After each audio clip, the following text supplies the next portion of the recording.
बोलिए सदगुरुदेव की जय। संत समाज की जय। मेरे जीवन के प्रेरणा स्रोत मेरे परम आराध्य सदगुरुदेव एवं सत्संग सभा स्थल में बैठे हुए मेरे धर्म प्रेमी सज्जनों एवं माताओं बहनों एवं नन्हे मुन्ने प्यारे बच्चों, सदगुरु कबीर साहिब का साखी पर थोड़ा विचार। संसार में कौन सुखी है कौन दुखी है? सभी जीव स्वर्ग चाहते हैं, सभी सुख चाहते हैं। ऐसा कोई नहीं है जो दुख न चाहता हो। जो हत्या करने वाला है वो भी स्वर्ग चाहता है, मांस मछली खाने वाला भी स्वर्ग चाहता है। इस संसार में कौन सुखिया कौन दुखिया? इसलिए सदगुरु कबीर साहब कहा है, तन धर सुखिया कोई न देखा, जो देखा सब दुखिया। तन धर सुखिया कोई न देखा, जो देखा सो दुखिया। उदय अस्त की बात कहत हैं, उदय अस्त की बात कहत हैं, सबका किया विवेका। बाटे बाटे सब कोई दुखिया, बाटे बाटे सब कोई दुखिया, क्या गिरही क्या बैरागी। बाटे बाटे सब कोई दुखिया, क्या गिरही क्या बैरागी। शुक्राचार्य दुख के कारण घर गर्भ माया त्यागी। योगी यंगम सब कोई दुखिया, योगी यंगम सब कोई दुखिया, तापस के दुख दोना। योगी अंगम सब कोई दुखिया, तापस के दुख दोना। आशा तृष्णा सब घट व्यापी, कोई महल नहीं सोना। साज कहूं तो सब जग खीजे, साज कहूं तो सब जग खीजे, झूठे कहा न जाई। कहें कबीर कहें कबीर तो वह जन सब दुखिया, जिन यह राह चलाई। यहाँ पर सदगुरु कबीर साहब का भाव है कि तन धर सुखिया, शरीर से सुखी कोई नहीं देखा, जो देखा सब दुखिया। सभी अपने दुख को लेकर के हर आदमी कोई सुखी नजर नहीं आता। जिनके कई की मंजिला मकान कोठी है, गाड़ियां हैं, धन संपत्ति इतनी है, लेकिन उनके पास जाकर पूछो क्या आप सुखी हैं? वो कहते हैं कि मेरे से ज्यादा कोई दुखी नहीं है। इतना दुख महसूस करते हैं सब कुछ होने पर। क्यों? क्या कारण है कि सब कोई दुखी? दुख का कारण क्या है? इस संसार में हम लोग दुख लेके ही तो जन्म लिया है। पैदा होते ही दुख शुरू हो जाता है। संसार में आने का मतलब क्या है? हम लोग संसार में क्यों आते हैं? आ करके क्या करना चाहिए, क्या करते हैं? हर आदमी की शिकायत, पूरा जीवन बैल की तरह कमाते कमाते बुढ़ा जाते हैं। कहते हैं शिकायत शिकायत करते करते जीते हैं और तड़प तड़प करके मरते हैं। यही मनुष्य जीवन है। अपने जीवन का लक्ष्य क्या है? वास्तव में हम संसार में क्यों आए, बड़ी सोचने की बात है। तभी सदगुरु कबीर साहब ने कहा है कि ये बहुत दुख दुख की खानी, तबही बचियों जब राम जाने। ये मनुष्य खानी बहुत दुख भरी है, दुख की खानी है। इसमें आदमी जो जन्म लेता है पूरे जीवन भर दुखी दुखी दुखी रहता है। आखिर में हम लोग संसार में किस लिए आए हैं? क्या दुख भोगने के लिए? सुख नाम की कोई भी चीज नहीं है। सदगुरु श्री अभिलाष साहब जी कहा करते थे कि सुख का दुख का थोड़ा अभाव हो जाता है, थोड़ी देर के लिए दुख हमारे बीच से चला जाता है, उसी को हम सुख कहते हैं। नहीं तो हर आदमी दुखी है। दुखी क्यों है इसका हम लोग जान नहीं पाते। क्या आपको भोजन नहीं मिलता, कपड़े नहीं मिलते, रहने के लिए मकान नहीं है, सब कुछ मिलते हुए भी अंदर से अशांत क्यों है? क्या हम लोग मां सीता से ज्यादा दुखी हैं? मां सीता के बारे में जग जाहिर है, राजा की लड़की थी और जब शादी होने के बाद राजपाट अयोध्या में आई, रानी बन के बैठना था। थोड़े ही दिनों में कैसे प्राकृतिक ने खेल रचा, सोचा भी नहीं जा सकता। क्या वही राम जिसको भगवान लोग कहते हैं, पुरुषोत्तम राम, पुरुषों में उत्तम थे पर मनुष्य थे। भगवान कोई बड़ा ऐसे का नाम नहीं है, भगवान कहते हैं महान को। जो महान काम करे भगवान शब्द जोड़ दिया जाता है। आजकल तो कितने भगवान हो गए हैं, उंगली पर गिना भी नहीं जा सकता। लेकिन राम ने वास्तव में भगवान का काम किया था, लेकिन उन्होंने भी दुख भोगा। कितना दुख भोगा। गोस्वामी जी ने तो अपने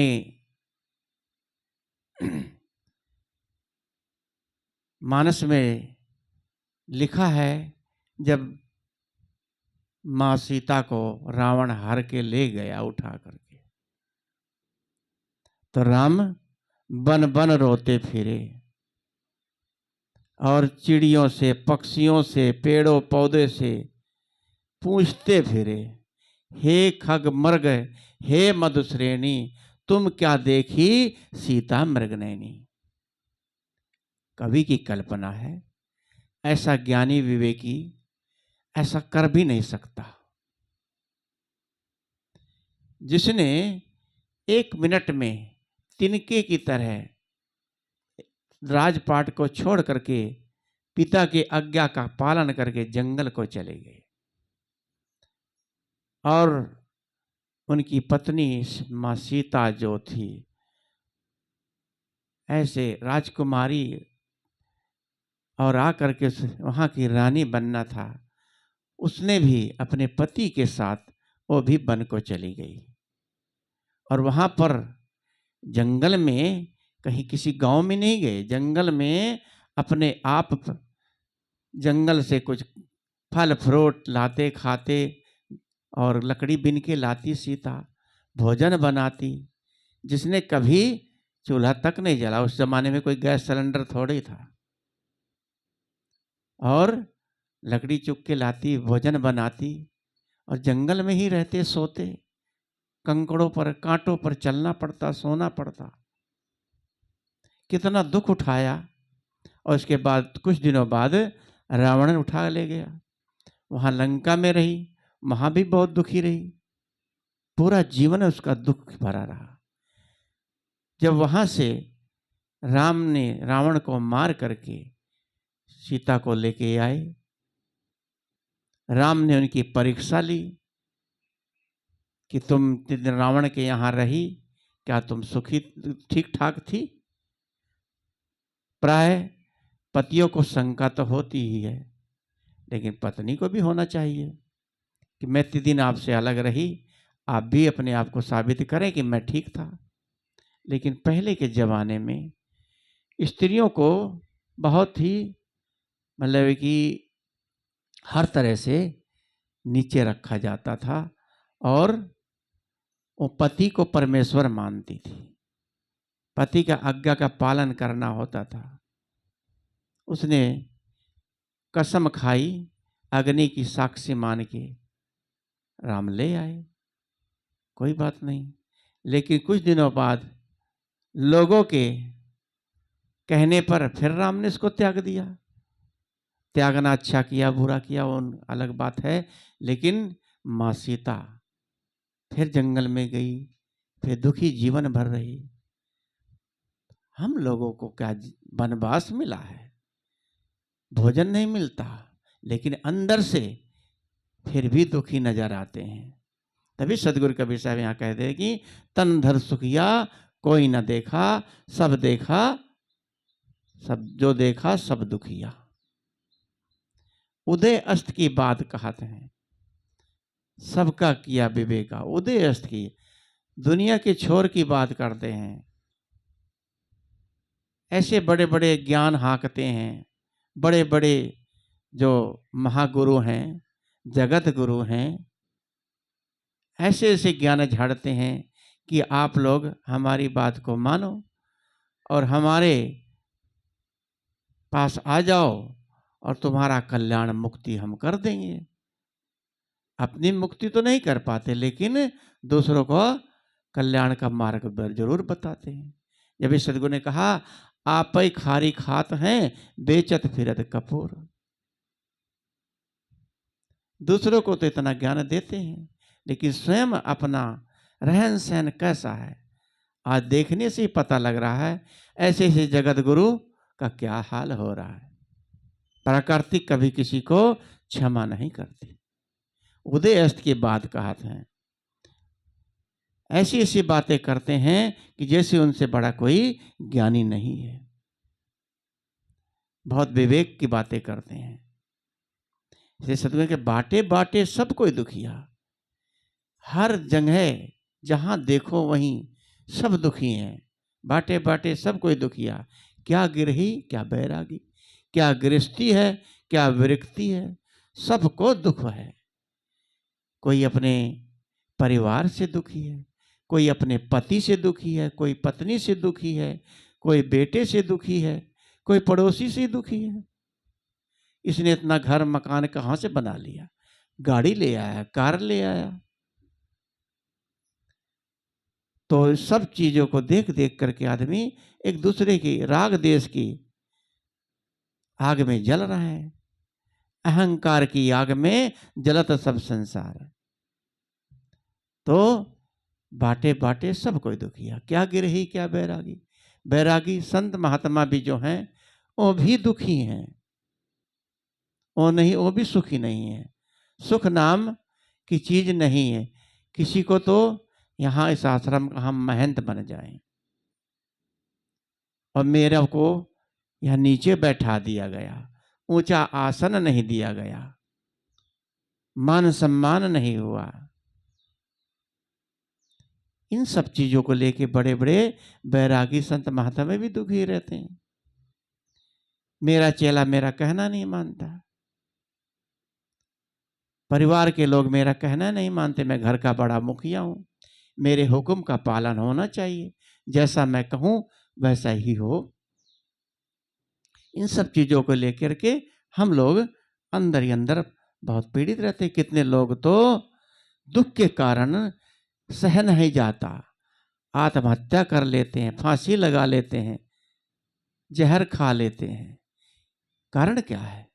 दुख ही तो। कोई रोटी ना मिले इसके कारण से कोई फांसी नहीं लगाता। आजकल तो आदमी इतना सब कुछ उपलब्ध है, सब कुछ होने, जितने सुखी लोग धन वाले फांसी लगाते हैं, इतने गरीब लोग नहीं लगाते। पहले के जमाने में भुखमरी होती थी, कई कई दिन तावा नहीं चढ़ता था, लोग जो है कि फिर भी भूखे रह लेते थे पर फांसी लगा के नहीं मरते थे। लेकिन आज सब कुछ संपन्न व्यक्ति ही फांसी लगाता है। टेंशन होती है, टेंशन, हर आदमी टेंशन में है। जानवर कोई टेंशन में है? कोई टेंशन नहीं, हर्ष में चिड़िया पक्षी पशु पक्षी सब चहचहाते रहते हैं। जानवर को कोई न अपने बच्चे की टेंशन, न खाने की टेंशन, कोई भी टेंशन नहीं। लेकिन मनुष्य के पास बैंक बैलेंस भी है, घर मकान बढ़िया है, फिर भी कहता है टेंशन।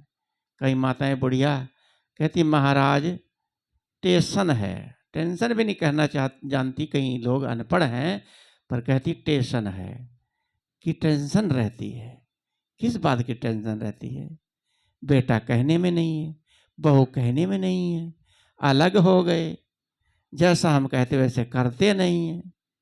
अरे भाई वो जैसा अपने उनका मन है, अगर उनकी बात को लेकर हम टेंशन करेंगे तो जीवन भर टेंशन में जिएंगे।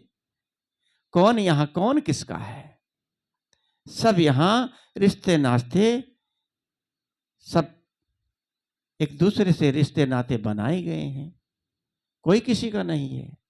पर इसको हम लोग नहीं समझ पाते। जब समझते हैं जब खूब ठोकर लग जाती है, सब कुछ खोने के बाद तब अकल आती। कहा है किसी ने कि घी खाने से कहते अकल आती है, लेकिन ये ठोकर खाने से अकल आती है। जब आदमी को ठोकर लगती है कि वास्तव में जिनके लिए मैंने सब कुछ किया, जिनके लिए घर मकान सब कुछ बनाया पढ़ाया लिखाया, आज वही मेरे कहने सुनने में नहीं है। लेकिन बाद में आता है कि वास्तव में ये कोई किसी का नहीं है। इसको गहराई से सोचना चाहिए कि हमारा यहां क्या है। एक दिन सब छोड़ के चले जाना है, तो हम किसी में आसक्त हों। हर आदमी अपने से प्यार करता, लेकिन हम अपने से भी नहीं प्यार करते। जब अपने से प्यार करें तो आत्महत्या क्यों करें? आत्महत्या जो करता अपनी आत्मा से भी प्यार नहीं करता, तो इस आदमी क्यों इतनी इतनी बुद्धि विवेक को कहां ले गया है? ऐसे सदगुरु आगे कहते हैं कि शुक्राचार्य क्या गिरही कि अब शुक्राचार्य दुख के कारण गर्भय माया त्यागी। कहते हैं सुखदेव मुनि गर्भ में 12 साल तक रहे, और गर्भ में पड़े रहे कि बाहर आऊंगा तो माया घेरेगी। उसी में उनको आनंद आ रहा था, गर्भ में ही उनको माया एहसास होने लगा था, ऐसा लिखा गया है। लेकिन ऐसा नहीं है। गर्भ में कोई 12 साल तक रहे, गर्भ में कोई वहाँ कोई आनंद आता है? उनको उसमें आनंद आ रहा था। टट्टी पेशाब उसी में पड़े रहना, गंदगी में लिपटे रहना। कोई बच्चा उसमें जब पैदा हो उसकी हालत देखो, वहाँ कैसे रहे होंगे। एक कहने का भाव है, गर्भ का मतलब 12 साल का मतलब 12 साल के जब वो हो गए तो यानी कि छोटी उम्र में ही, थोड़े में ही उन्होंने घर त्याग दिया, जंगल को चले गए और उनको ब्रह्म ज्ञान हुआ। वेद व्यास जी आवाज लगाते रहे, कहते नारा छवारा सहित भाग लिए, लौट के नहीं देखे, जंगल को चले गए कि माया सताएगी। योगी अंगम अति दुखिया, तापस के दुख दूना, आशा तृष्णा सभे घट व्यापी, कोई महल नहीं सुना। योगी जंगम सभी दुखी हैं, सबको दुख सता रहा है। यहाँ संसार में सभी दुखी हैं। जो संसार में आया है तो दुख लेके ही आया है। अगर हम यहाँ संसार में ना आते तो हमारे पास कोई लेना देना कुछ ना हो, कोई हमारा कर्म ऐसा ना हो, दुख ना हो, तो हम संसार में क्यों जन्म लेंगे? जैसा हम करा कि हमने काम किया है उसी का फल भोगने के लिए ही संसार में जन्म लेना पड़ता है। जो किसी को सताया है तो उसका कर्म भोगना पड़ेगा। तभी सदगुरु ने कहा है कि जीव मत मारो बावरा, समय एक ही प्राण, हत्या का पाप छोटे नहीं, चाहे कोटि पढ़ो पुराण। जीव को मत मारो। कितने लोग देते हैं पट से, मच्छर आया जोर से मार देते हैं, साधु महात्मा भी मार देते हैं। कीड़ा मकोड़ा कहीं घूम रहा, पैरों से दब जाता है, बचाने का प्रयास करना चाहिए। अंदर से दया की भावना रहनी चाहिए। इसीलिए सदगुरु ने कहा कि कोई भी जीव नहीं मारना चाहिए। लोग चूहे को मार देते हैं, सांप को मार देते हैं। ऐसे जीव को मारने से हमारे अंदर दया की भावना ऐसे पता लग खत्म हो जाती है। इसलिए अंदर से दया भाव रखना चाहिए। दया, करुणा, क्षमा, शील, दया भाव चित राखिए भक्ति का अंग है। जिसके अंदर दया नहीं, दया धर्म का मूल है, पाप मूल है अभिमान। तुलसी दया न छोड़िए, जब लग घट में प्राण। तो जब तक जीवित रहो, जीवन भर हमें अपने आप पर ध्यान रखने की जरूरत है। तभी सदगुरु ने कहा कि साधु तब तक भय करे, जब लग पिंजर साध। मन को मृतक जानकर मत कीजिए विश्वास, कि मन मर गया है, बहुत ज्ञान हो गया है, विवेकी हो गए, अब तो कोई हमें पाप नहीं लगेगा। मन हमारा मजबूत हो गया, पक्का हो गया। जहां इसको मन को थोड़ी सी कहीं कुसंगत की हवा मिली तो कहाँ मन बदल सकता है, कभी बदल सकता है। इसलिए साधु संत को भी पूरे जीवन अपने पर ध्यान रखने की जरूरत है। सदगुरु साच कहे तो सब जग खींचे, झूठे कहा न जाई। कहे कबीर ये तीनों वो सब दुखिया, जिन यह राह चलाई। सभी दुखी हैं, अगर सच्ची बात बताओ तो खींचते हैं। कहो किसी से, भाई तुम ये पाप क्यों कर रहे हो, मुर्गा क्यों काट रहे हो, बकरा क्यों काट रहे हो, सब पाप तुम्हें भोगना पड़ेगा। चिढ़ जाएंगे, कहेंगे अरे दुनिया में दुनिया खा रही है, इतने लाखों मुर्गे मछली लोग रोज मारते खाते हैं। अगर ये इंसान के लिए तो बनाया है, अगर हम लोग नहीं खाएंगे कितने ये जानवर हो जाएंगे संसार में। ऐसी ऐसी की ज्ञान की बातें हाँकते हैं, उल्टा ज्ञान देने लगते हैं। तो जिन्होंने ये ज्ञान भी चलाया, ज्ञान दर्शाया, सभी लोग दुखी हैं। कोई अपने मन से दुखी है, कोई तन से दुखी है, कोई परिवार से दुखी है, कोई संसार से दुखी है, पर दुखी सब कोई है। चाहे मछली मांस खाने वाला हो, अंडा खाने, अंडा तो एक ऐसा हो गया शाकाहारी बताते हैं कि अंडा नहीं खाते। अरे अंडा तो एक शाकाहारी बताया गया। कौन से पेड़ में लगता है अंडा? अंडा तो बहुत गंदा है।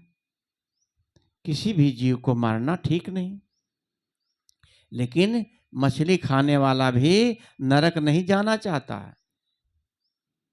जब हमारे भोजन का सुधार नहीं होगा, भोजन का सुधार नहीं होगा तो उद्धार कैसा? जहां अभिमान बैठा है, जाति रूपी धन का वहां अहंकार है, तो कल्याण कैसा? जात पात को लेकर के हमारे अंदर छुआछूत को लेकर के भेदभाव है, इसमें कल्याण होगा? जहां पर हमारे अंदर मन में दुविधा होगी, मन में हमारे संदेह होगा, तो मन हमारा पवित्र कहाँ होगा? जहां दुविधा है वहां सुविधा कहाँ है? जहां बैर है वहां खैर कहाँ? आपस में प्यार नहीं है, व्यवहार नहीं है, तो हमारा कल्याण कहाँ हो सकता है? जहां आसक्ति है, हमारे में आसक्ति है, तो वहां मुक्ति कहाँ है? निरासक्तवाद में ही मुक्त हो सकता है। तभी कहा सदगुरु ने कि जीते जी ना मोया, तो मरे का मोयो, जो जीते ही ना मोयो। जहां कबीर साहब को विचार को लेकर के हम लोग यदि उनके बताए मार्ग पर चलें तो ही तो हमारी उनकी युक्ति को लेके चलें तभी तो मुक्ति होगी। जहां विचारों पर गौर नहीं तो वहां फिर ठौर नहीं। हम लोग सब स्वर्ग जाना चाहते हैं, पार उतारना चाहते हैं। स्वर्ग कैसे जाएंगे, पार कैसे उतरेंगे?